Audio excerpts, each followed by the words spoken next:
याद है हमने पिछले वीडियो में कौन से कॉन्सेप्ट्स पढ़े थे? पहले हमने ये देखा कि ओपेक ऑब्जेक्ट्स लाइट को अपने आर पार पास नहीं होने देते। दूसरा हमने ये देखा कि ट्रांसपेरेंट ऑब्जेक्ट्स लाइट को उनसे पास होने देते हैं और हम उनके आर पार देख सकते हैं। और तीसरा, ट्रांसलूसेंट ऑब्जेक्ट्स थोड़ी बहुत लाइट को अपने आर पार पास होने देते हैं। चलिए अब आप इस सवाल का जवाब दीजिए, हमारा शरीर किस तरह का ऑब्जेक्ट है? क्या हम इसके आर पार देख सकते हैं? जी नहीं, इसलिए ह्यूमन बॉडी ओपेक ऑब्जेक्ट है। क्या होता है जब लाइट हमारे शरीर पर पड़ती है? यहां हम देख सकते हैं कि ह्यूमन बॉडी लाइट का रास्ता रोक रही है। यहां ह्यूमन बॉडी के सामने लाइट है, लेकिन उसके पीछे क्या है? जी हां, एक शैडो। ये चीज जो आप बॉडी के पीछे देख सकते हैं, इसे शैडो कहते हैं। अब इसे देखकर क्या आप बता सकते हैं कि एक शैडो के बनने के लिए किन चीजों की जरूरत होती है? जी हां, दो चीजें तो लाजमी हैं। पहली, लाइट का सोर्स जो बॉडी के सामने होता है, और दूसरी एक ओपेक ऑब्जेक्ट जैसे कि यहां ह्यूमन बॉडी है। शैडो के बनने के लिए क्या आप कोई और चीज के बारे में सोच सकते हैं?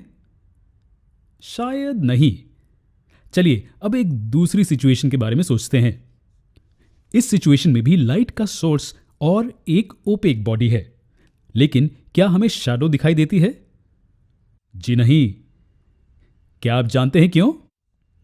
खैर, इस ओपेक ऑब्जेक्ट के पीछे अगर एक स्क्रीन होती तो शायद हम शैडो देख पाते, लेकिन पिछले केस की तरह यहां कोई स्क्रीन या सरफेस नहीं है, इसलिए हमें शैडो नहीं दिखाई देती। इसका क्या मतलब हुआ? तो इससे हमें यह समझ में आता है कि शैडो बनने के लिए एक सरफेस की भी जरूरत होती है। इस सरफेस पर हमें शैडो दिखाई देगी। खैर, क्या आप जानते हैं कि शैडोज के बारे में ऐसा क्या खास है? शैडोज हमें ऑब्जेक्ट्स के बारे में कुछ इंफॉर्मेशन भी देती है। तो इस शैडो को देखकर हम ये कह सकते हैं कि ये एक ह्यूमन बॉडी की शैडो है, लेकिन कभी कभी ये धोखा भी दे सकती है। क्या आप बता सकते हैं कि ये किसकी शैडो है? आप शायद कहेंगे कि ये एक कुत्ते की शैडो है, लेकिन वास्तव में ये बस हमारे हाथों का खेल है। क्या आपने कभी सोचा है कि शैडोज क्यों बनती हैं? जी हां, इसका एक मुख्य कारण है कि ओपेक बॉडीज लाइट को अपने आर पार पास होने नहीं देती। इसका दूसरा कारण यह है कि लाइट हमेशा एक स्ट्रेट लाइन में ट्रैवल करती है। चलिए इसे हम अगले लेसन में देखेंगे।